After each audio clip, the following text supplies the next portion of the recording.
Assalamualaikum, welcome back. Today's video is about to novel Lord of the Flies synopsis. आज हम Lord of the flies का खुलासा पढ़ेंगे। जैसे मैंने आपको पहले विलियम गोल्डिंग की बायोग्राफी बताई है, उसके बाद करैक्टर एनालिसिस हमने किया है इस नावल का। अब पूरे नावल का खुलासा पढ़ेंगे। ब्रिटिश स्कूल के लड़कों का ग्रुप जो है वो जंग के जोन से निकलकर जजीरे पे आया। रैल्फ और पिगी वो पहले थे जो कि सीन में पहले अपीयर हुए और उन्होंने कॉन्च ब्लो करके दूसरे सर्वाइवर्स को बुलाया। भूरे बालों वाला जो लड़का था जैक, जो कि चैप्टर कॉइस्टर का हेड था, जैसे करैक्टर में आपको एक्सप्लेन किया है, उसकी एंट्रेंस जो थी वो बहुत हैरान कुन थी। Ralph elected as the chief, votes के ज़रिए रैल्फ को चीफ इलेक्ट किया गया। फिर उसने कुछ उसूल्स को फ्रेम्स अप किया, लड़कों को मीटिंग में बिठाकर उनको अपने इरादों से आगाह कराया। रैल्फ ने हुक्म दिया कि जब भी कोई मीटिंग में असम्बली को कुछ बताना हो तो वो शख्स कॉन्च को ब्लो करेगा। रैल्फ कंस्ट्रक्टिव सजेशन, अब जो रैल्फ ने सजेशन कुछ बताए थे अपने बॉयज़ को मीटिंग के दौरान, पहला क्या था, उसने कहा कि पहाड़ों पर आग जलाई जाएगी। इससे सेलर्स को ये फ़ायदा होगा कि वो धुआं देखकर आइलैंड पे लोगों की हेल्प के लिए पहुंच जाएंगे। इसके अलावा उसने ये भी कहा था कि कुछ झोंपड़ियां बनाई जाएं साहिल के किनारे, ताकि बारिश हो या कोई भी विंड वगैरह हो तो आसपास के जो लोग हैं आइलैंड के और रिवर के जो हैं वो उसमें स्टे कर सकेंगे हट्स में। रैल्फ ने लिटरन्स का डर निकालने की कोशिश भी की है, क्योंकि वो समझते थे कि इस आइलैंड पे हर जगह पे बीस्ट है। तो उसने ये कोशिश की है कि इनका डर निकल जाए और वो उनको ये समझाता था कि इस छोटे से जजीरे पे कोई बीस्ट वगैरह नहीं है। A disagreement between Ralph and Jack, Jack और रैल्फ के दरमियान क्या डिसएग्रीमेंट हुआ। जैक ने अपने चॉयर बॉयज़ को हंटर्स बना दिया। वो लोग पिग का शिकार करके हर रोज़ गोश्त हासिल करके ख़ुद को ज़िंदा रखने के काबिल थे आइलैंड पे। जैक अब अपनी सारी एनर्जी हंटिंग पे कंसंट्रेट करता रहा। वो जो है हट्स बनाने के काम को और आग जलाने के काम सबको इग्नोर कर रहा था। एक दिन एक सुनहरा मौका उन्होंने गंवा दिया उन लोगों ने, क्योंकि जैक और उसके फॉलोअर्स जो है वो हंटिंग में लगे थे और पहाड़ों के टॉप पे आग नहीं जलाई। अगर उस दिन पहाड़ों पे आग जलाई होती और धुआं निकल रहा होता तो सेलर्स जो थे वो लड़कों को आइलैंड पे सेव कर लेते। यानी जब धुआं निकल रहा होता तो सेलर उस रोशनी की तरफ आते, उनको पता चल जाता कि यहाँ पे आइलैंड पे बॉयज़ हैं जिनको रेस्क्यू की ज़रूरत है। इस हादसे ने रैल्फ को बहुत परेशान कर दिया था। दूसरी तरफ सिमन की आदत थी कि वो कुछ वक्त जंगल में बिल्कुल तन्हा बैठकर नेचर से बातें करता था, यानी नेचर और नेचुरल थिंग्स जो हैं कुदरती चीज़ों से बातें करता था। वो तन्हाई पसंद था बहुत। Jack's hated of Ralph and Piggy, यानी जैक जो है उसकी नफ़रत दिन प दिन बढ़ती जा रही थी रैल्फ और पिगी के साथ। जैक अब रैल्फ से नफ़रत करने लगा, क्योंकि रैल्फ जो है उसकी प्रायोरिटीज़ अलग थी जैक से। रैल्फ आग और धुएं की मेंटेनेंस के लिए इसरार करता था, जबकि जैक जो है वो बस पिग्स की हंटिंग में लगा रहता था। जैक ने क्या किया कि बिगन्स की सपोर्ट हासिल कर ली, यानी वो सारे बड़े लड़कों को अपने साथ शामिल करके हंटिंग्स में मसरूफ़ रहता था।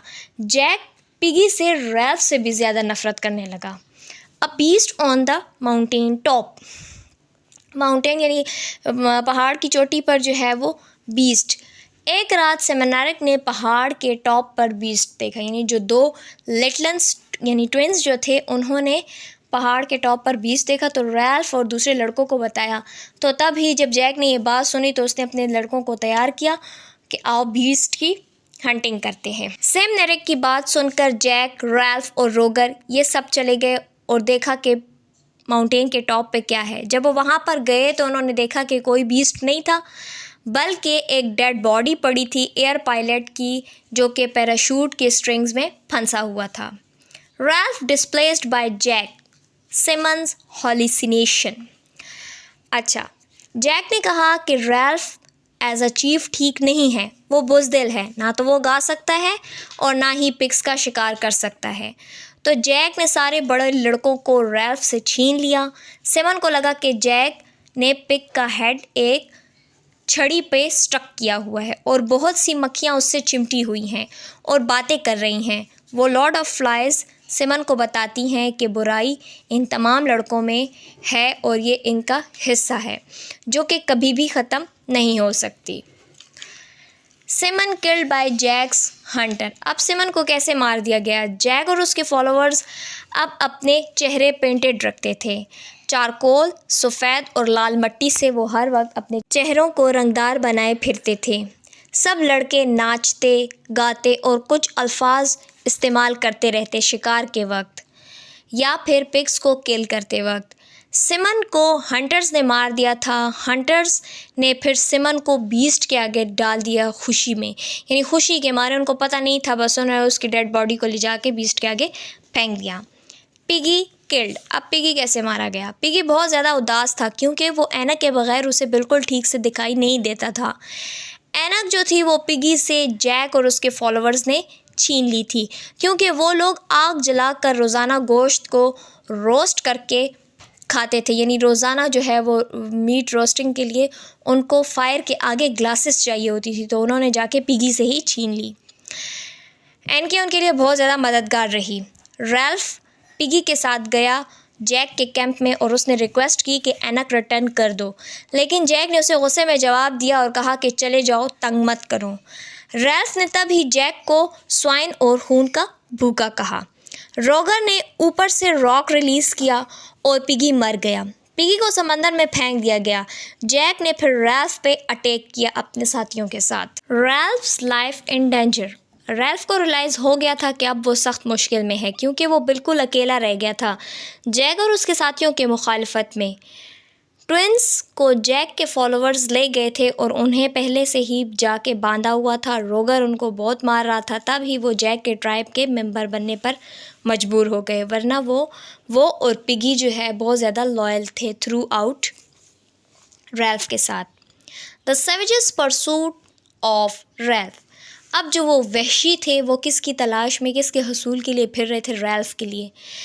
रैल्फ ने ख़ुद को जंगल में छुपा लिया था और वो वहाँ पे ट्विंस से मिला और उन्होंने रैल्फ को बताया कि जितना जल्दी हो सके यहाँ से निकले क्योंकि जैक और उसके साथी जो हैं वो रैल्फ की तलाश में हैं और वो इसको मारने की कोशिश में हैं। फिर जब रैल्फ ने कहा कि मुझे भूख लगी है तो ट्विंस ने उसे खाने के लिए गोश्त का टुकड़ा भी दिया। रैल्फ जंगल में वापस गया और रात वहाँ पर गुजारी बहुत बेसुकूनी की हालत में।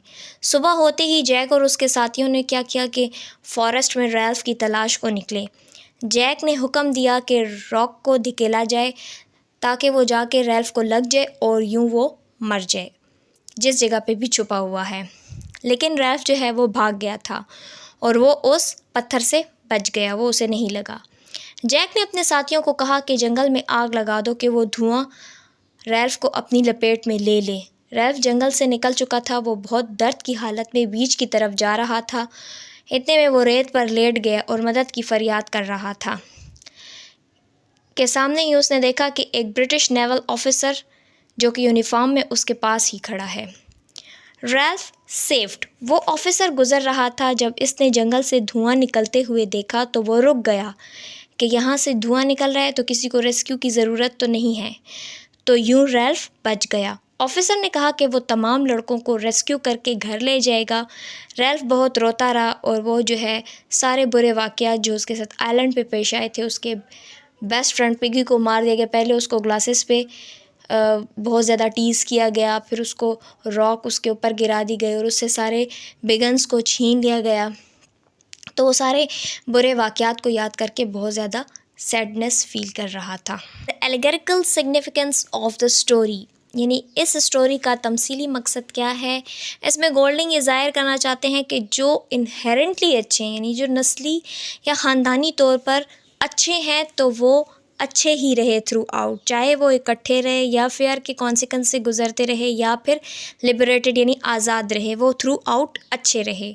और जो कि इनहेरेंटली बुरे थे तो वो वक्त गुजरने के साथ साथ वहशाना तरीके इख्तियार कर गए। तो गाइज़, ये थी आज की नावल जो कि मैंने आपको ब्रीफली एक्सप्लेन करने की कोशिश की है। होपफुली कि आपको इसकी समझ आ गई होगी अच्छे तरीके से, क्योंकि जब करैक्टर एनालिसिस हम कर रहे थे तो उसमें भी मैंने हर एक करैक्टर को वाज़ेह किया और इस स्टोरी का टच उसमें थोड़ा बहुत दिया था ताकि आपको ये नावल आसानी से समझ आ सके। तो मिलते हैं अगली वीडियो में, तब तक के लिए अपना बहुत सारा ख्याल रखें। अल्लाह हाफ़िज़।